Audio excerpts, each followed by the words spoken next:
Buen día, vamos a ver una plática sobre crisis convulsivas, enfocándonos en esclerosis mesial temporal, es decir, en epilepsia relacionada con esclerosis mesial temporal. Esta charla fue tomada, bueno, en esta charla vamos a incluir varias imágenes tomadas de dos pláticas, una del maestro Ramón Figueroa, profesor de radiología y director de neuroradiología en Georgia, y otra va a ser del doctor Víctor Esquivel, que es un neurólogo que se encuentra trabajando en el Hospital Central Militar. Vamos a tomar conceptos de esas pláticas debido a que son muy aplicables en lo que vamos a ver, abusando de la confianza y del hecho de que nos hayan regalado las pláticas para un mejor aprendizaje, el cual pues lo vamos a difundir con ustedes. Se dice que el riesgo de crisis convulsivas hasta los 5 años tiene una incidencia de aproximadamente 5% y con el paso de los años se va sumando hasta en aproximadamente 10% a los 70 años. La prevalencia pues es muy grande. En el mundo se calcula que 50 millones de habitantes la van a padecer. En Estados Unidos alrededor de 2 millones de habitantes y se dice que anualmente se hacen nuevos diagnósticos en aproximadamente 100,000 personas en Estados Unidos. De tal forma que la frecuencia en la que nosotros vamos a ver este padecimiento pues va a ser muy grande.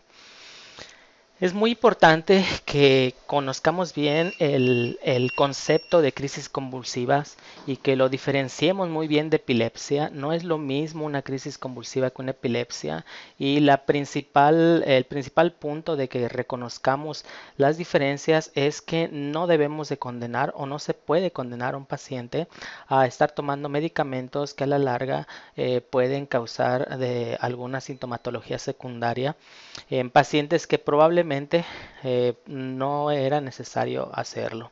De tal forma que es muy importante que reconozcamos las crisis convulsivas de la epilepsia. Básicamente se van a producir por descargas neuronales anormales que se van a acompañar de manifestaciones clínicas diversas. Estas manifestaciones clínicas son las que nos van a indicar si se van a referir a un estado epiléptico o no. También la forma de presentación, la recurrencia, es la que nos va a indicar si pueden ser crisis convulsivas o no.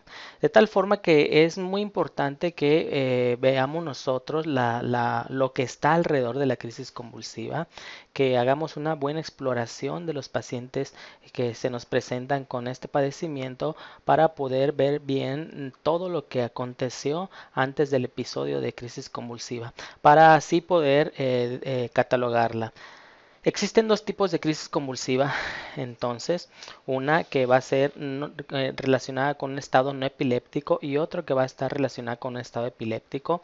El primero puede ser una crisis convulsiva única y generalmente está relacionada con otro trastorno que puede ser trauma craneoencefálico, fiebre, alteraciones infecciosas, alteraciones metabólicas, hidroelectrolíticas, etcétera.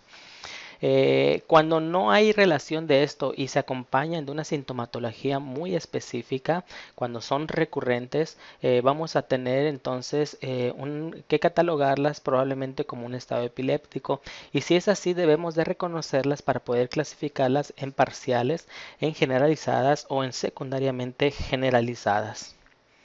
De tal forma entonces que la definición de epilepsia, aparte de que incluya las características de una crisis convulsiva, debe de contener también dentro de su concepto la característica de que son recurrentes y son resistentes a tratamientos.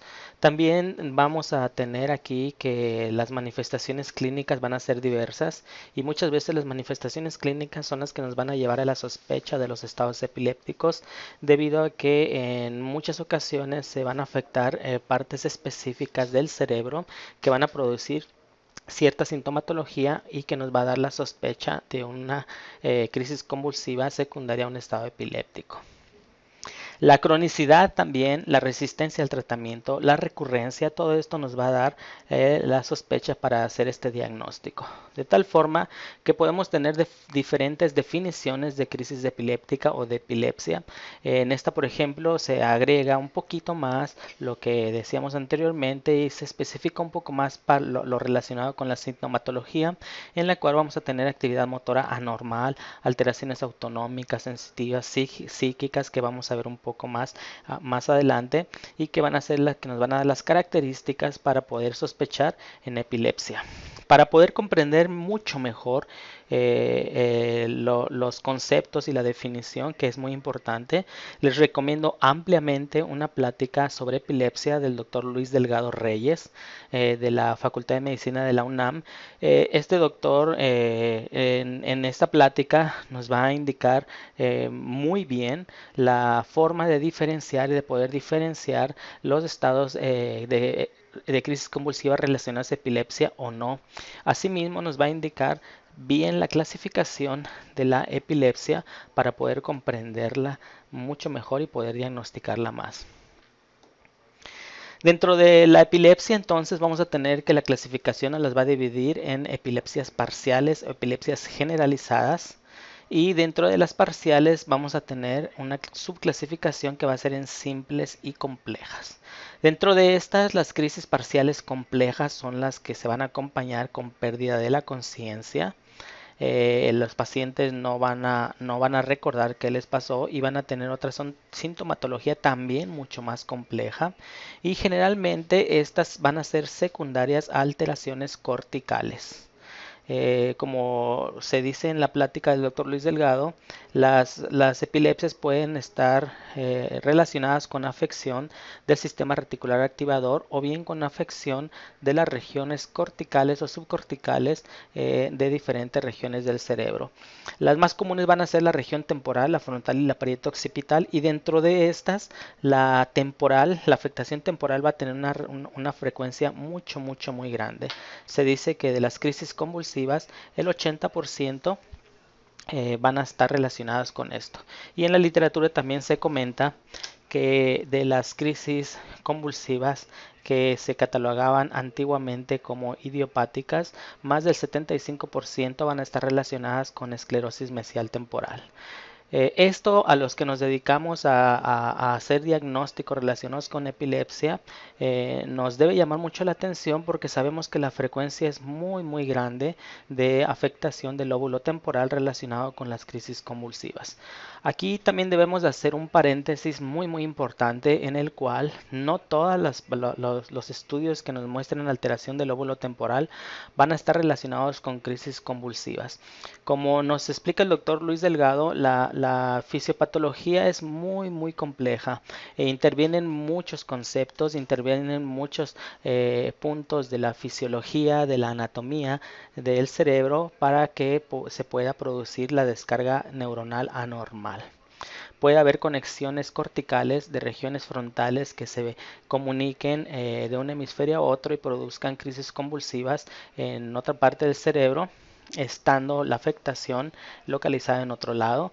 Podemos tener pacientes que tienen eventos hipóxicos isquémicos generalizados con afectación de la sustancia blanca, que secundariamente afectan la región temporal y que se presentan con crisis convulsivas, o bien que no tienen crisis convulsivas y tienen alteraciones de neurodesarrollo, y cuando nosotros hacemos la evaluación del lóbulo temporal tenemos exactamente los mismos patrones que vemos en una esclerosis mesial temporal. En los pacientes con enfermedad neurodegenerativa también, la atrofia córtico-subcortical que existe nos produce muchos cambios a nivel del lóbulo temporal, y la mayoría de pacientes mayores de 70 años tienen estas características, y no todos están relacionados con crisis convulsivas, no todos están relacionados con enfermedad de Alzheimer, no todos están en relación con alteraciones de movimiento.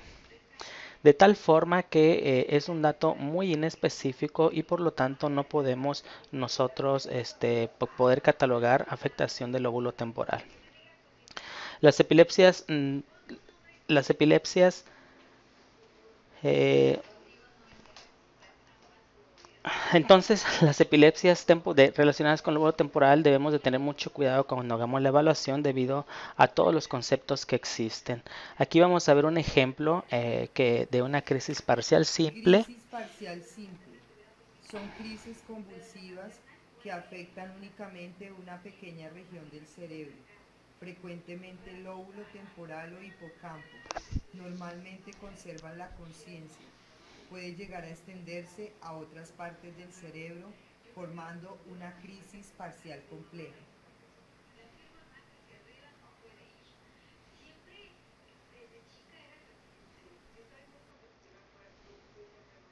Aquí vemos entonces el concepto que les están indicando, en el cual, como se les indicó anteriormente, la esclerosis mesial temporal puede estar relacionada con las crisis parciales complejas. Sin embargo, la afectación del lóbulo temporal también está relacionada con las crisis parciales simples. Aquí ya el concepto de esclerosis mesial temporal, en el cual las crisis convulsivas son más severas, la resistencia al tratamiento está presente.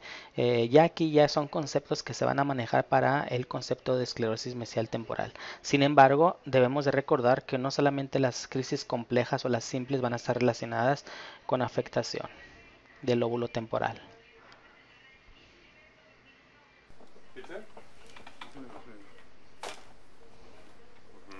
Es muy importante que veamos las características de una crisis parcial compleja, que veamos los movimientos estereotipados, la alteración del sistema autónomo, la alteración la pérdida de conexión con el medio ambiente,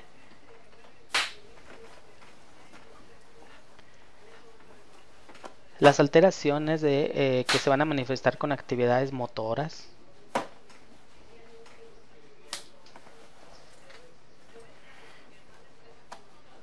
Y cuando se habla con estos pacientes después de la crisis convulsiva, no recuerdan el evento, pero pueden indicarnos sintomatologías alrededor del evento. Pueden indicarnos que antes de la crisis convulsiva ellos percibieron alteraciones visuales, alteraciones auditivas, alteraciones olfatorias, que después de la crisis convulsiva tienen sensaciones anormales de que vivieron algo o de que jamás habían estado en algún sitio.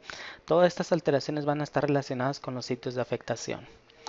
De tal forma entonces que los factores que causan la epilepsia van a ser muchos factores. Es por eso que cuando hacemos la evaluación de epilepsia mediante resonancia magnética, tratamos de englobar la mayoría. En la mayoría de las pláticas que hablan los clínicos de la resonancia magnética como parte del estudio de crisis convulsivas o de epilepsia, lo toman como una parte de ayuda, que no es tan frecuente realizarla, pero aquí es muy importante realizar una pausa y hacer mucho hincapié que la resonancia magnética en la actualidad, con todas las herramientas que tenemos, podemos descartar la mayoría de las causas que van a producir la crisis convulsiva. Aún vemos crisis convulsivas, epilepsias idiopáticas. Aún hay veces que no encontramos alteraciones en los protocolos que utilizamos. Sin embargo, cada vez estamos acercándonos más a los diagnósticos relacionados con alteraciones. De tal forma que alteraciones relacionadas con eventos hipóxico-isquémicos, alteraciones metabólicas, malformaciones congénitas, procesos infecciosos, alteraciones por facomatosis, alteraciones por esclerosis del lóbulo temporal, alteraciones vasculares, alteraciones relacionadas con trauma, tumores o accidentes vasculares isquémicos. Todos estos diagnósticos los podemos realizar con resonancia magnética de una forma muy exacta, de tal forma que la resonancia magnética es el estudio de elección, y cuando se pide una resonancia magnética en la evaluación de crisis convulsivas, debe ser una resonancia magnética que incluya todas las secuencias que nos permitan evaluar todas estas alteraciones. Estas alteraciones van a estar encaminadas, ya que nosotros hacemos el estudio, estas alteraciones las vamos a buscar dependiendo de muchos factores: la clínica de los pacientes, lo que nos refieren los pacientes, y vamos a ver la edad de los pacientes. En la edad de los pacientes va a ser muy importante que nosotros sepamos la frecuencia de alteraciones que se van a relacionar con crisis convulsivas dependiendo de la edad de los pacientes. De tal forma que en los niños En los pacientes pediátricos, las principales causas van a estar relacionadas con eventos hipóxico-isquémicos, alteraciones metabólicas y a infecciones. Generalmente esas tres causas van a ser muy frecuentes y esas son causas que se pueden relacionar con estos eventos y que las podemos detectar muy bien. En pacientes más grandes, dependiendo de cómo se presente la crisis, el tiempo en el que se presente la crisis, la sintomatología de las crisis, pues vamos a enfocarnos a buscar otras alteraciones.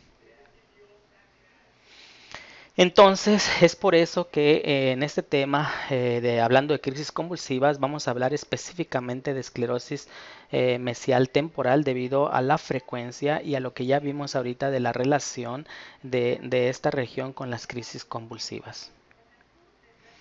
Los artículos que vamos a recomendar son varios.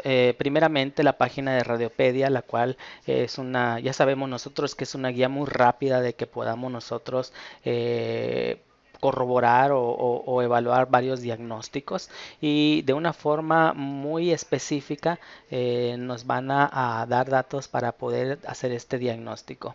Hay un artículo nuevo que salió en los anales de radiología de volumetría hipocámpica en la cual lo pongo para unos comentarios que vamos a ver en el video de la evaluación de resonancia magnética y los que están enfocados en lo que es la esclerosis mesial temporal. En estas, los conceptos van a ir principalmente a la forma, a la anatomía del hipocampo, a la afectación y a la relación que tienen las alteraciones de las neuronas, las regiones del hipocampo que se van a afectar y las formas en que se va a hacer el diagnóstico de esclerosis mesial del lóbulo temporal.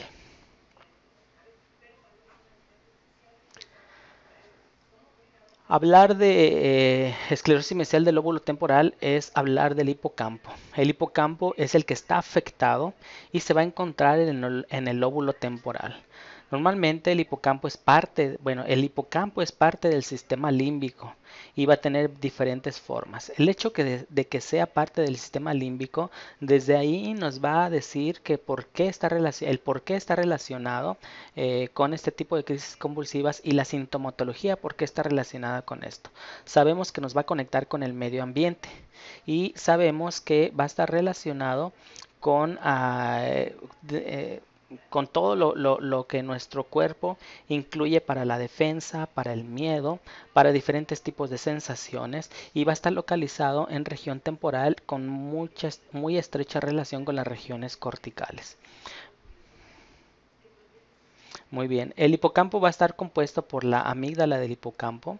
Posteriormente vamos a ver nosotros todo lo que es el hipocampo, el cual va a estar dividido en cabeza, en cuerpo y en cola y va a estar conectado con lo que son los fórnices hasta llegar a los cuerpos mamilares. Está localizado en la región superior y medial del lóbulo temporal, que sería esta región. Aquí vemos todo este es el lóbulo temporal. Lo podemos dividir por circunvoluciones y esta correspondería a la cuarta circunvolución. Podemos referirnos en él por términos anatómicos que se utilizan en neuroradiología, que son dorsal, ventral, rostral y caudal, y van a estar relacionados con superior, inferior, anterior y posterior. Sin embargo, aquí lo vamos a estar refiriendo como el anterior, superior, posterior e inferior, debido a que es más comúnmente utilizado por la mayoría de las especialidades. De tal forma entonces que vamos a tener este componente y va a estar muy relacionado con otras estructuras como es el cuerpo calloso, el tálamo, la región del hipocampo, perdón, del hipotálamo, y todos estos van a estar conectados. Como decíamos, el hipocampo va a ser parte del lóbulo temporal y cuando hablamos de que va a estar afectado el lóbulo temporal, va a estar también afectado el hipocampo, pero no solamente va a ser esta región, sino que también van a ser las regiones corticales. Y hablando de regiones corticales, aquí ya incluimos alteraciones motoras, alteraciones somatosensoriales, vamos a ver afectaciones por alteraciones auditivas, como lo habíamos comentado, relacionadas con las alteraciones o las alucinaciones auditivas. Vamos a tener también alteraciones de asociación, las alteraciones de asociación somatosensoriales. Y esto va a estar relacionado entonces con la sintomatología que vamos a encontrar. También vamos a tener áreas de asociación visual. De tal forma que es por eso que las alteraciones visuales, auditivas, olfatorias, las alteraciones motoras van a estar relacionadas en las crisis convulsivas y estas son las que se van a presentar durante los eventos de epilepsia. Hablando específicamente del hipocampo, el hipocampo se le da el nombre por la forma de caballito que tiene, de caballito de mar, o también se le reconoce como asta de Amón, los cuernos de Amón. En este caso, lo que nosotros vemos es esta morfología que vendría a corresponder. Este es el corte histológico y esto es lo que vemos por resonancia magnética. Y aquí lo que vamos a tener va a ser una distribución de células nerviosas. En este caso las piramidales, que son las más importantes. Vamos a tener varias regiones que van a ser la región del giro dentado, la región del alveus, la región del subiculum o región paripocampal, que son las regiones que principalmente debemos de reconocer. ¿Por qué? Porque en estas regiones son donde se va a dar la afectación relacionada con la esclerosis mesial. Hay una división en la que se divide en 4 áreas de C1, C2, C3, C4 y estas áreas van a estar relacionadas con la afectación neuronal. Dentro de la fisiopatología de la esclerosis mesial se le llama esclerosis porque hay una afectación por pérdida de neuronas, lo cual se va a manifestar como áreas de gliosis o áreas hiperintensas en la resonancia magnética y va a estar relacionada con disminución o con destrucción de las células nerviosas piramidales. Al destruirse estas células, hay otras células que van a proliferar para tratar de hacer o de volver a conectar los circuitos que se perdieron, pero lo van a hacer de una forma desordenada. Las células musgosas en este caso van a hacer muchas conexiones, pero las conexiones van a ser anormales. Ahí en diferentes artículos se indican diferentes áreas de afectación principalmente. Dependiendo de lo que leamos, en los que por ejemplo, en los que les recomendé, hay 2 artículos donde difieren de la afectación en relación con la destrucción neuronal. Hay unos que mencionan que la mayor afectación está en C1, en C3, en C4 y en C2 en ese orden. Hay otros que no, que dicen que está en C4, en C2, en C1, en C3 y esta afectación, a final de cuentas, lo que nos va a indicar es que hay una alteración neuronal y que hay una pérdida neuronal y una reconexión anormal. Lo que sí persiste es que generalmente lo que va a estar afectado va a ser la región de C1 y la región de C2. Estas son las que más se van a afectar. De tal forma que las alteraciones en regiones del giro dentado y las alteraciones a nivel del subículo son las que nosotros vamos a buscar en la esclerosis mesial. Aquí es como vemos cómo hay pérdidas neuronales, cómo se va perdiendo en la atención. Vean cómo casi no existen neuronas. Entonces esto va a hacer que haya una alteración en las reconexiones de las neuronas.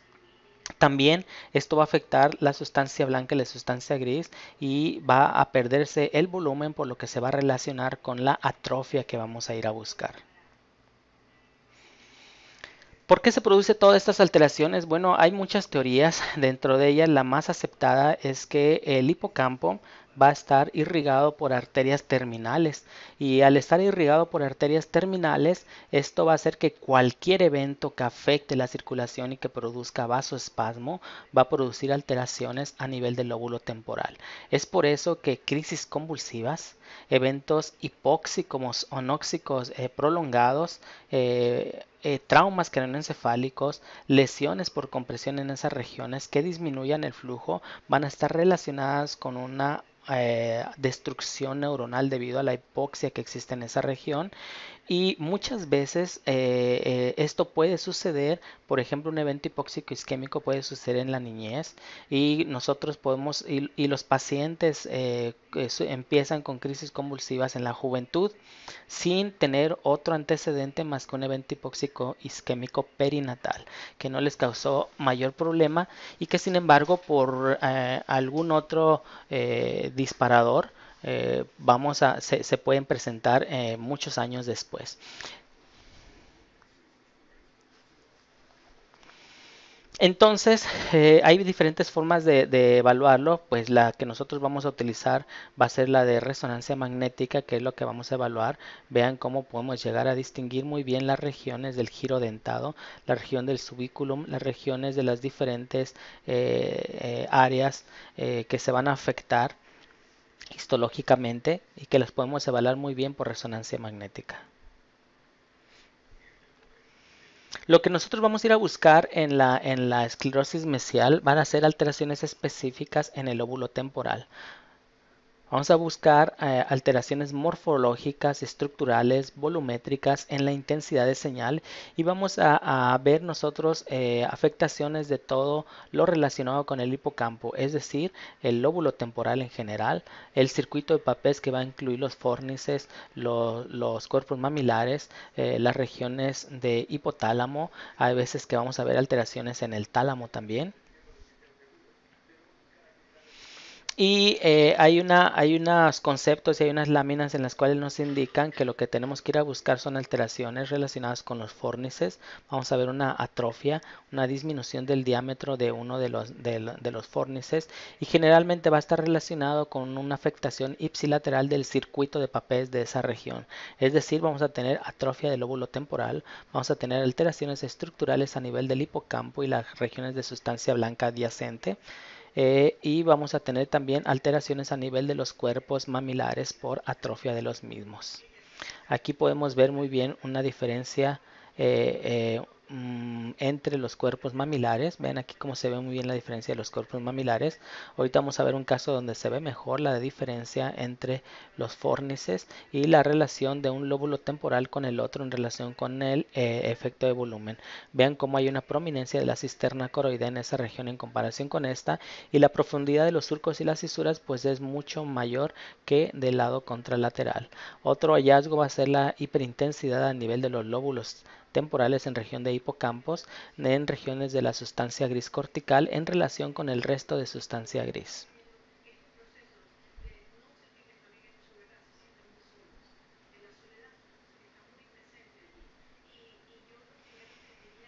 Este es antes de ver la evaluación como la hacemos nosotros y cómo evaluamos la esclerosis mesial temporal, vamos a ver pacientes con, bueno, esta es una solicitud en la cual lo que nos debe llamar la atención desde este momento es que es paciente con epilepsia pero que tiene alucinaciones visuales. El hecho de que ya se añada esto a las crisis epilépticas, probablemente haciendo una exploración específica y una anamnesis enfocada a la sintomatología que conocemos ahora de las epilepsias del lóbulo temporal, podamos detectar algo más que alucinaciones visuales relacionadas con esto.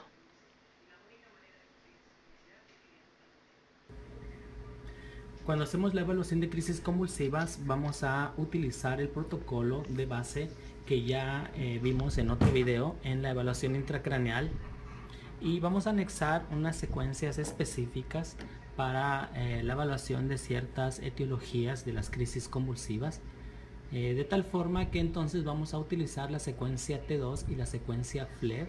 Esta ya habíamos comentado que son las principales que utilizamos nosotros debido a que son con las que vamos a evaluar las áreas de gliosis.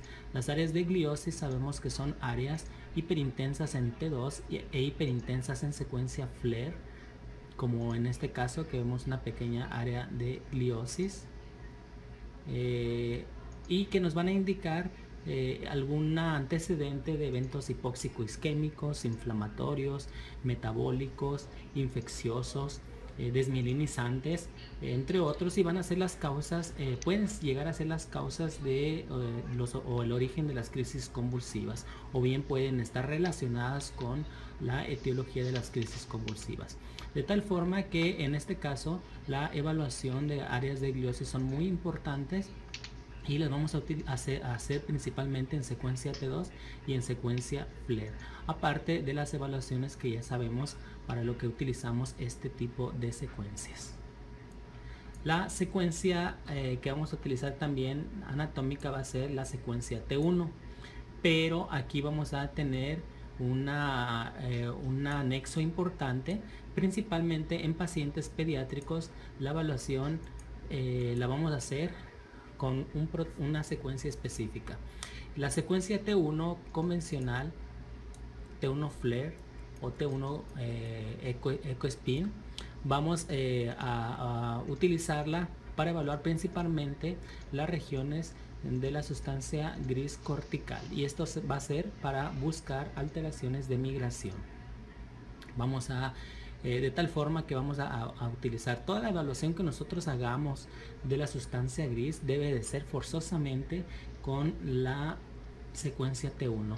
No es muy válido hacerlo con la secuencia FLAIR o con la secuencia T2 debido a que el grosor principalmente cambia demasiado. Por lo tanto, lo vamos a hacer con T1. Y para esto vamos a utilizar principalmente en los resonadores que nos lo permitan, secuencias milimétricas. En General Electric este tipo de secuencias tenemos tres opciones. Una es el FCPGR, otro va a ser el Cubo y otro va a ser el Bravo. Los tres son secuencias T1 que nos van a ayudar a poder evaluar muy bien de forma milimétrica y en cualquier plano la sustancia gris cortical, de tal forma que podemos detectar con mucha precisión alguna alteración de migración. En los pacientes pediátricos, como decía, es imperativo que utilicemos este tipo de secuencias debido a la que no es tan frecuente, pero sí es que nos vamos a encontrar más de una vez con este tipo de alteraciones. Otro tipo de secuencia que vamos a utilizar van a ser las secuencias eco de gradiente, que ya lo habíamos comentado en la secuencia, en el equipo de 3 telas con una plataforma avanzada. Vamos a llamarla secuencia SWAN, que es una secuencia también eco de gradiente tridimensional y que nos va a permitir detectar pequeñas microcalcificaciones o depósitos de hemosiderina, y algunas veces nos va a ayudar para evaluar anomalías vasculares, por ejemplo los angiomas venosos, que los vamos a poder llegar a ver muy bien en este tipo de secuencia. La otra secuencia que utilizamos es la secuencia de difusión, la cual nos va a ayudar para evaluar alteraciones isquémicas, pero también nos puede ayudar y nos puede servir mucho para evaluar alteraciones inflamatorias en pacientes con enfermedades de encefalitis, que también pueden producir crisis convulsivas, principalmente cuando vemos afectación por herpes, por ejemplo. Vamos a ver unas características muy comunes en la secuencia de difusión, muy específicas en la secuencia de difusión para hacer este tipo de diagnóstico. Vamos a utilizar el plano sagital para hacer la evaluación del cuerpo calloso, la glándula hipófisis y las relaciones del tallo hipofisiario, y obviamente pues también las relaciones con el cerebro y las demás estructuras que vemos aquí como parte de la evaluación. Y muy importante, vamos a ver una evaluación en plano coronal con secuencias T2, tanto FLAIR como secuencia T2 EcoSpin. Muy bien. Entonces,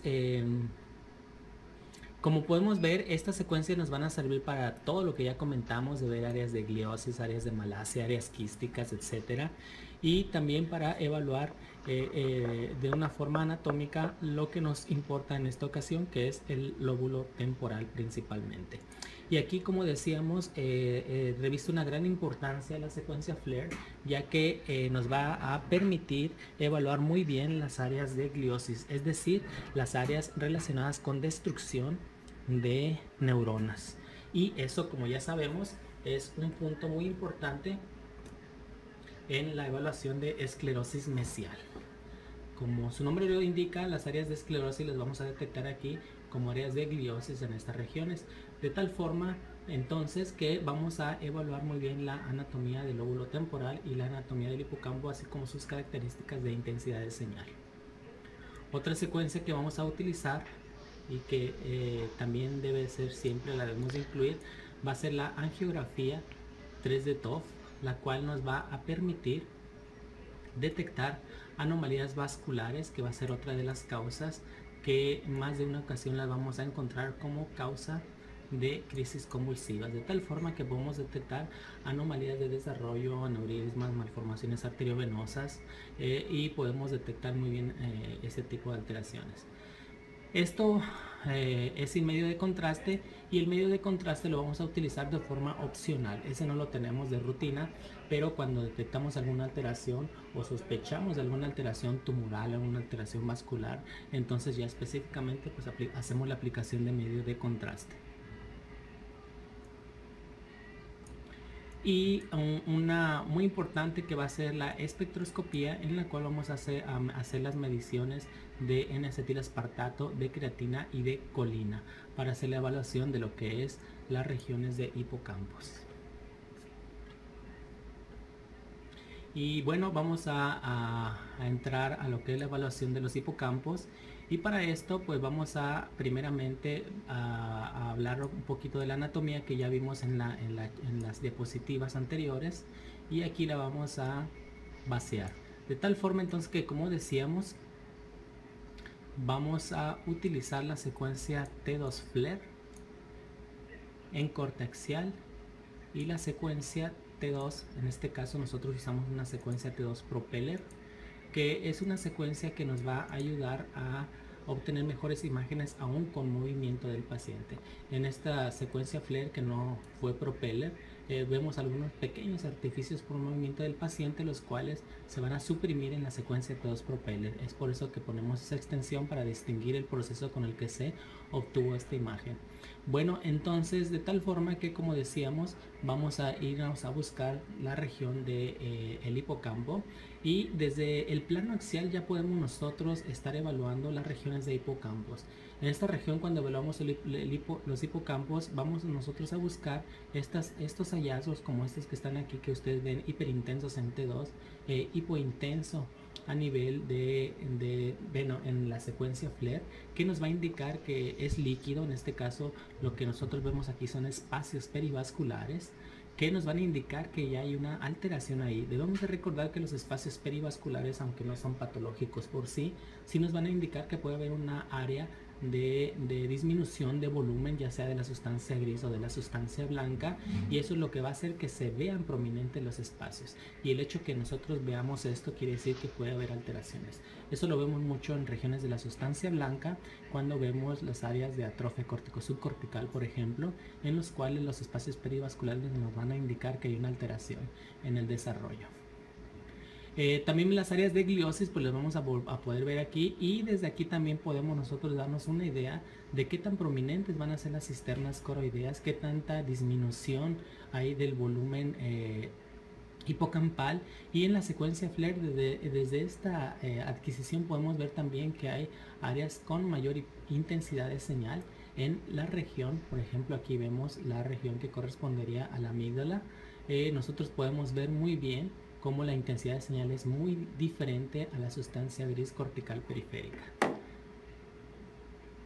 En la secuencia, la evaluación, como lo decíamos, va a ser principalmente, sin embargo, en la secuencia T2 FLAIR en plano coronal, de tal forma que es donde vamos a hacer la evaluación de esta región.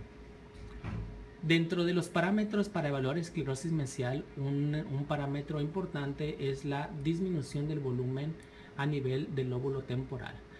Hay mucho escrito sobre la evaluación de volumen, mediciones de volúmenes. Sin embargo, la disminución del lóbulo temporal puede tener muchas técnicas para poder corroborarla haciendo volúmenes, y depende mucho de cómo hagamos el corte del lóbulo temporal, de qué software utilicemos, de qué equipo utilicemos para poder obtener un volumen del lóbulo temporal.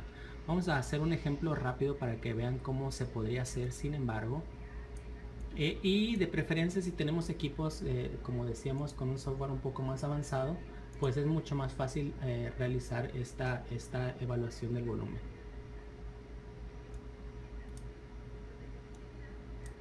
De tal forma entonces que nosotros vamos a poner esta es aquí estamos mandando a la consola para una evaluación multiplanar. Vamos a evaluar lo que es el hipocampo, lo buscamos, aquí lo tenemos, este sería el hipocampo, y podemos hacer así, lo voy a hacer rápido, lo podríamos llegar a hacer incluso mucho más un poco más preciso, si así lo quisiéramos hacer. Sin embargo, nada más para demostración lo vamos a hacer aquí, y vamos utilizamos la herramienta de corte. Vemos la región de lo que correspondería al lóbulo temporal.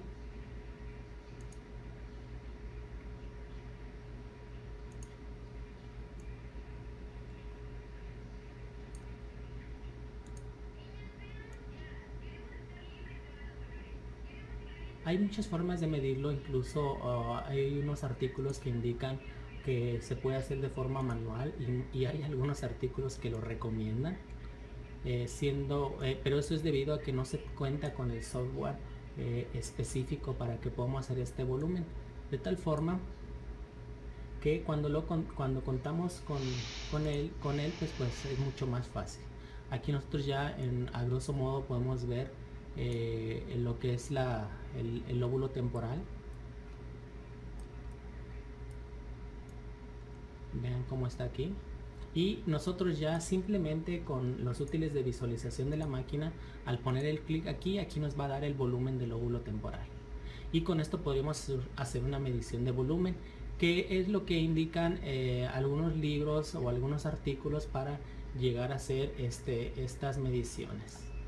Se puede hacer mucho más exacto y hacer la evaluación de los dos volúmenes, pero aquí entran muchas controversias. Una de ellas es la que al menos un servidor no hace este método de rutina, debido a que no es muy común encontrar la disminución de volumen del lóbulo temporal, y es muy común porque lo vemos como parte de trastornos neurodegenerativos, como parte de trastornos psiquiátricos, como parte de trastornos hipóxico-isquémicos, alteraciones en el neurodesarrollo, en pacientes pediátricos, en pacientes de adultos, es decir, en todas las edades, en todos los sexos, podemos llegarlo a tener, y no precisamente nos va a indicar que hay una afectación relacionada con crisis convulsivas. Sin embargo, sí está descrito que se puede utilizar para evaluar enfermedades como Alzheimer, entre otras alteraciones en las cuales el volumen del lóbulo temporal se podría realizar. Yo no lo utilizo mucho porque yo lo hago de forma subjetiva, es decir, nosotros vemos la profundidad de los surcos y las cisuras, y nos enfocamos a la región de la morfología del hipocampo y las cisternas coroideas. Para nosotros, el hecho de ver prominente las cisternas coroideas y asimétricas, como en este caso, nos va a indicar que hay una disminución del volumen temporal, y si lo hacemos de forma comparativa, nosotros vamos a ver que aquí hay una disminución del lóbulo temporal mayor del lado derecho, debido a que hay más espacio en esta región y más contenido líquido, que nos va a indicar que hay más profundidad de surcos y cisuras, y que el volumen subjetivamente va a ser mayor de este lado. Lo podríamos hacer y hacer los cortes, pero nos va a consumir mucho tiempo, y con esto ya lo podemos tomar como parte de hallazgos para la evaluación de esclerosis mesial. Las otras características que vamos a evaluar en el lóbulo temporal van a ser la morfología del hipocampo, y en este caso entonces ya nos vamos a ir a lo que es cómo hacemos los cortes para el hipocampo. Como lo decíamos, la evaluación la vamos a hacer comparativa con la secuencia T2 y con la secuencia T2 FLAIR para evaluar las áreas de gliosis. Eso es muy importante, pero la evaluación de las áreas de esclerosis, de las áreas de gliosis, y la evaluación para hacer el diagnóstico, bueno, la sospecha de diagnóstico de la esclerosis mesial, la vamos a hacer con la secuencia T2 FLAIR coronal. ¿Y cómo lo vamos a hacer? Pues vamos a obtener cortes específicos para el lóbulo temporal. Esto se hace cuando estamos haciendo la planeación del estudio en una línea que va a ser paralela al eje del lóbulo temporal. Vamos a trazar otra línea que va a ser perpendicular a esta línea, y sobre esta línea que es perpendicular al lóbulo temporal vamos a hacer los cortes. de tal forma que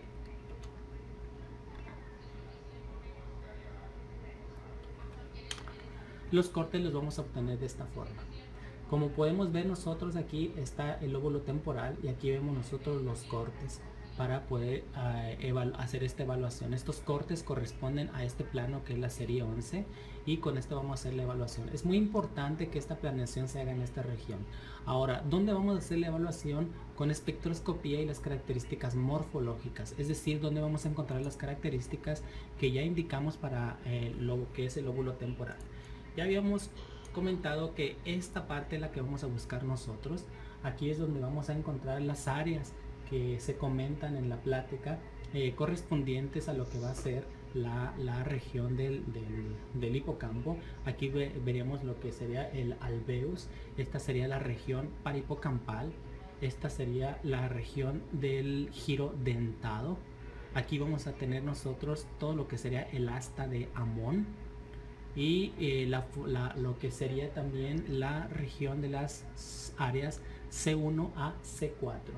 Como ya lo habíamos comentado, esta área que está aquí corresponde al área C1, que también le podemos o le indican que es la corteza subicular o el subiculum, que es muy importante porque el área C1 y el área C4, que correspondería a las regiones adyacentes al giro dentado, generalmente van a ser las áreas que van a tener mayor afectación. Aquí hay hacemos un paréntesis porque hay diferencias en algunos artículos. Ahí puse el ejemplo en los artículos que les recomiendo de lectura. Hay dos artículos muy buenos, muy interesantes, con bases muy importantes, en las cuales se indican de forma diferente las áreas que se supone que se afectan por disminución de las neuronas o por la afectación de las neuronas. Básicamente en varios artículos la región que persiste de afectación va a ser la región de lo que correspondería al subículo y la región que correspondería a lo que es el área 4 o la región del giro dentado. Perdón, sí, del giro dentado. Muy bien. Entonces, en estas áreas serían las áreas que principalmente vamos a evaluar. ¿Y dónde va a estar esta área? Esta área se dice que va a estar en lo que correspondería a la región entre la cabeza y el cuerpo, que es donde vamos a hacer las mediciones. De tal forma que cuando lo hacemos en el plano sagital, pues vamos a buscar el hipocampo. El hipocampo ya sabemos, como lo habíamos visto, vamos a ver el plano axial T2. Aquí lo tenemos. El hipocampo va a estar relacionado con el sistema ventricular. Todo lo que está adyacente al ventrículo lateral va a ser la región del hipocampo. Es decir, todo esto de aquí que vemos va a ser el hipocampo. Esta sería la región de la amígdala, la cabeza, el cuerpo y la cola del hipocampo. Por lo tanto, los cortes que vamos a buscar van a estar más o menos de esta región a esta región, que en este caso corresponderían a esta sería la región de la amígdala, esta sería la región del hipocampo en la cabeza, el cuerpo, la cola, y aquí vemos cómo se iría hacia la región de los fórnices adyacentes al cuerpo calloso, al tálamo, a la región de los cuerpos mamilares. Entonces aquí tenemos que vamos a tener la región del hipocampo, del tálamo, la región de los fórnices, la región del hipocampo propiamente y la región de lo que es la amígdala del hipocampo. Entonces más o menos los cortes que vamos a buscar nosotros van a ser en la parte posterior de la amígdala hacia lo que sería la región del cuerpo del hipocampo. Más o menos serían estas regiones. Vamos a marcarlas.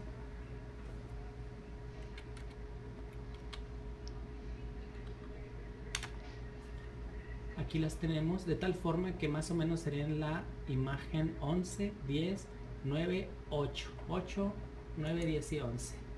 Y nos vamos a lo que sería entonces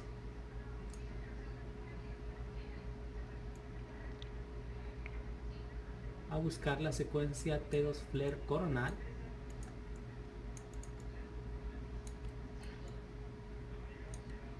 Nos buscamos las imágenes 5, 6, 7 y desde aquí de las 7 ya vemos cómo comienza la anatomía del hipocampo que ya habíamos nosotros visto. 7, 8, 9, 10 y 11, que serían las regiones que nosotros vamos a evaluar principalmente. De tal forma que, como ya sabemos que esta es la región de mayor afectación, en estas áreas es donde debemos de hacer la obtención de los del voxel, o la colocación del voxel para hacer la evaluación de la espectroscopía. También para que podamos nosotros ver las alteraciones en estas regiones. Aquí hay algo importante. Cuando nosotros colocamos el voxel, vamos a colocar uno más o menos. Lo vamos a hacer con la redonda, ¿no? Que debe ser, el voxel que colocamos es cuadrado. Pero cuando nosotros colocamos el voxel lo estamos haciendo con una espectroscopía univoxel. De tal forma que vamos a tomar nosotros líquido. Y como ya lo sabemos, en este tipo de espectroscopía, que es una espectroscopía 2D, lo que vamos a obtener puede ensuciarse, lo podemos decir, y darnos valores anormales debido a la presencia del líquido cefalorraquídeo. De tal forma que vamos a tratar de evitar lo más que podamos tener estas regiones. Aquí, por ejemplo, estas partes de aquí, esta prominencia o estos espacios perivasculares que, perdón, estas partes de aquí que vemos del sistema ventricular, nos puede ensuciar los valores que nosotros obtengamos en la espectroscopía. De tal forma que hay veces que tenemos que irnos más hacia lo que sería la región de la cabeza, hacia la cabeza, para buscar áreas en las que tengamos menos, podamos obtener mejor la espectroscopía. Y muchas veces nos vamos a la región entre la parte posterior de la amígdala y la cabeza del hipocampo, y aquí es donde colocamos los voxeles. Eso es debido a que esto nos va a dar una espectroscopía mucho mejor, ¿sí? Muy bien. De tal forma entonces que esta va a ser la forma en que vamos a evaluar. Vamos a ver el volumen del lóbulo temporal, vamos a ver la prominencia de las cisternas coroideas y la morfología de los hipocampos, para que veamos cómo esto está perdido, una pérdida de la morfología del hipocampo, como en este caso vean la asimetría que existe y los cambios que existen en las diferentes regiones que conocemos, la prominencia de las cisternas coroideas y la prominencia de los surcos y las fisuras, que nos van a indicar que hay una disminución del lóbulo temporal. Esto es lo que vamos nosotros a evaluar y vamos a indicar en nuestras interpretaciones. Lo otro que vamos a buscar van a ser los componentes del circuito de Papez, que en este caso ya lo habíamos comentado, van a ser los fórnices, los cuales nosotros los vamos a buscar en el plano coronal. Y en el plano coronal, pues aquí vemos a la región de los fórnices, y aquí vemos muy bien una asimetría. Vean cómo hay una asimetría muy importante. Aquí está muy adelgazado el fórnix del lado izquierdo en comparación con el lado derecho, lo que nos va a indicar que hay una atrofia del lado izquierdo principalmente. Y después de esto nos vamos a ir a lo que decíamos, hacia la región de los cuerpos mamilares. Y los cuerpos mamilares aquí los vamos a encontrar, y podríamos decir que muy subjetivamente hay una alteración, una asimetría de los cuerpos mamilares, pero casi son simétricos. Normalmente la simetría debe ser mucho más específica y más visible para que podamos decir que hay asimetría de cuerpos mamilares. Entonces, de tal forma que nosotros vamos a hacer esta evaluación en este tipo de pacientes para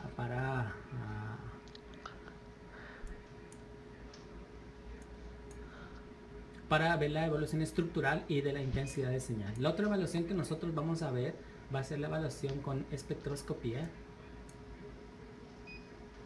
en la cual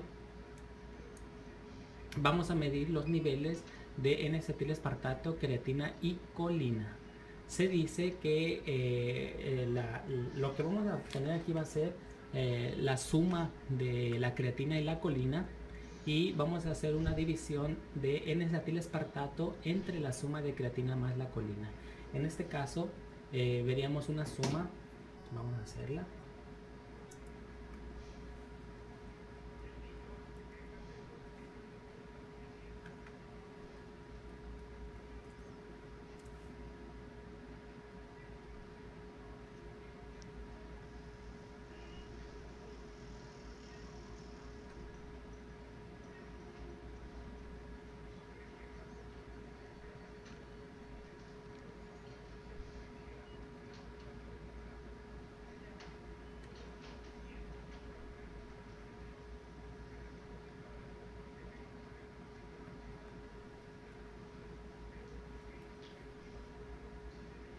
Entonces vamos a sumar 21 más 21, que sería 42, y vamos a hacer la división de 30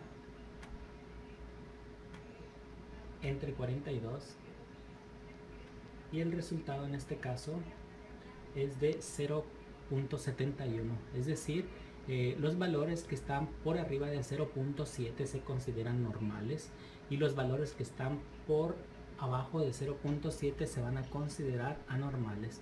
En este caso, right corresponde al lado derecho, y va a corresponder a lo que sería la espectroscopía del lado derecho.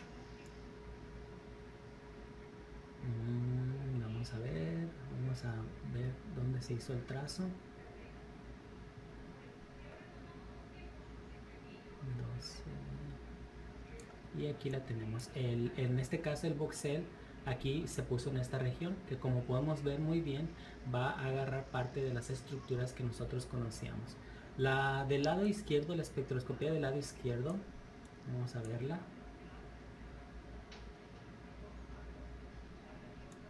La 13. Y aquí tenemos la espectroscopía del lado izquierdo, y vamos a hacer la suma entonces de la creatina y la colina, que sería 28 más 29.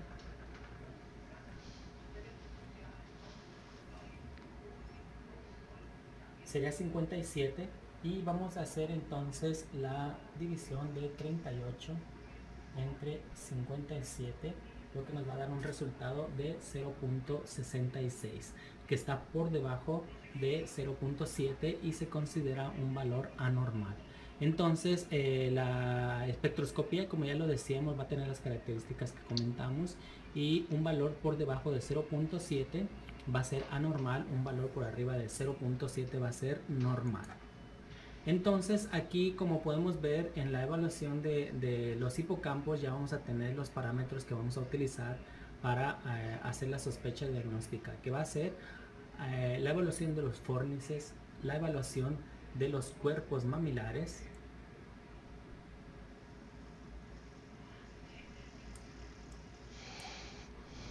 aquí está, la evaluación de los fórnices, la evaluación de los cuerpos mamilares, el volumen del lóbulo temporal, la región y el volumen y la morfología del hipocampo en relación con las cisternas coroideas, y algo muy importante que se me pasaba, que sería la esclerosis o la esclerosis de las regiones de los lóbulos, perdón, de los hipocampos, y esto se va a manifestar por hiperintensidad en la secuencia FLAIR en comparación con la sustancia gris cortical periférica, que nosotros podemos ver muy bien las áreas de esclerosis, y aquí vemos esta imagen nodular que está relacionada con la espectroscopía que obtuvimos, y con la anormalidad en el lado izquierdo.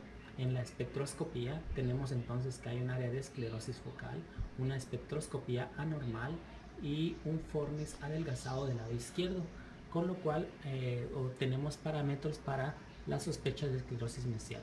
Aquí es muy importante que nunca nosotros hagamos un diagnóstico de esclerosis mesial. La esclerosis mesial no hacemos el diagnóstico nosotros, el diagnóstico lo va a hacer el médico tratante, y lo va a realizar en base a la historia clínica del paciente. Debemos de recordar que la esclerosis mesial debe tener un electroencefalograma anormal, o bien otro estudio de imagen que nos indique hipoperfusión. Debe de tener una resonancia magnética anormal, y debe tener un cuadro clínico específico que va a ser básicamente crisis convulsivas o epilepsia refractaria y rebelde a tratamiento. Debe de tener todas estas características para que se pueda decir que hay esclerosis mesial, de tal forma que nuestra conclusión diagnóstica debe de ser la indicación de todos los hallazgos, e indicar que se debe de correlacionar con el electroencefalograma datos clínicos y de tratamiento y de respuesta de tratamiento del paciente para poder realizar el diagnóstico de esclerosis mesial.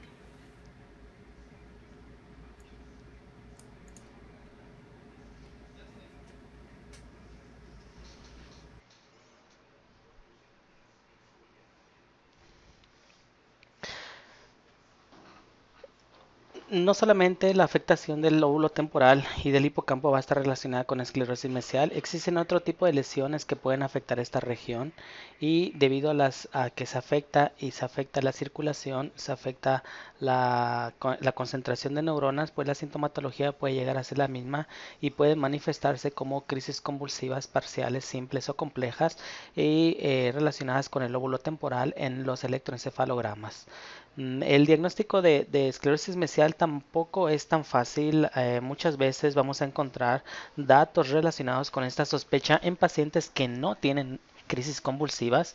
Lo podemos ver en pacientes con antecedentes de eventos hipóxico-isquémicos, alteraciones en el neurodesarrollo principalmente, en atrofia córtico-subcortical por enfermedad neurodegenerativa, en enfermedad de Alzheimer e incluso las espectroscopías son anormales. Debe de estar acompañado del cuadro clínico de epilepsia de refractaria y con resistencia a tratamiento para poder hacer el diagnóstico de esclerosis mesial.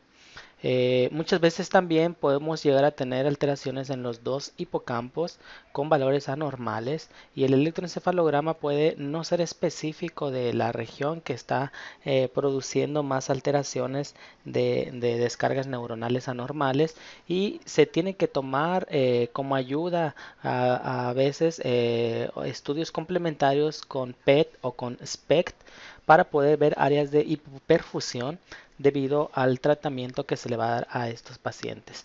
De tal forma que entonces van a existir muchas otras alteraciones que van a afectar las regiones del hipocampo y que pueden llegar a producir la sintomatología que conocemos como esclerosis mesial temporal. El tratamiento, a final de cuentas, y es por eso que es la importancia del diagnóstico y que hagamos una buena evaluación de toda la afectación del circuito de Papez, va a ser con lobectomía temporal. De tal forma entonces que debemos de tener mucho cuidado en hacer este diagnóstico debido a que ya sabemos que si el paciente se le quieren aliviar la sintomatología, pues tiene que ser sometido a una cirugía que se considera grande. Aquí vemos entonces algunos resultados. Se dice que la mayor parte de los pacientes que se someten a estos procedimientos tienen buena respuesta. Nosotros tenemos 2 pacientes y los 2 pacientes tienen muy buena respuesta. Dejaron de tener crisis convulsivas y el desarrollo que tienen pues es aceptable. Vean aquí cómo la resección del lóbulo temporal y esta área, pues esta fotografía nos recuerda la reconstrucción que hicimos en el video para medir el volumen del lóbulo temporal. Entonces, es muy importante que hagamos el diagnóstico que colaboremos en el diagnóstico de esclerosis mesial del lóbulo temporal debido como ya lo dijimos, a que finalmente el tratamiento va a ser quirúrgico. Son pacientes que no tienen otra forma en la de control de las crisis convulsivas y aunque es una mejoría importante, es muy importante hacer el diagnóstico porque existe la posibilidad de que después de la cirugía el paciente, en caso de que hubiera otras alteraciones, continuara con las crisis convulsivas. Muchas gracias. Espero que les haya sido de utilidad.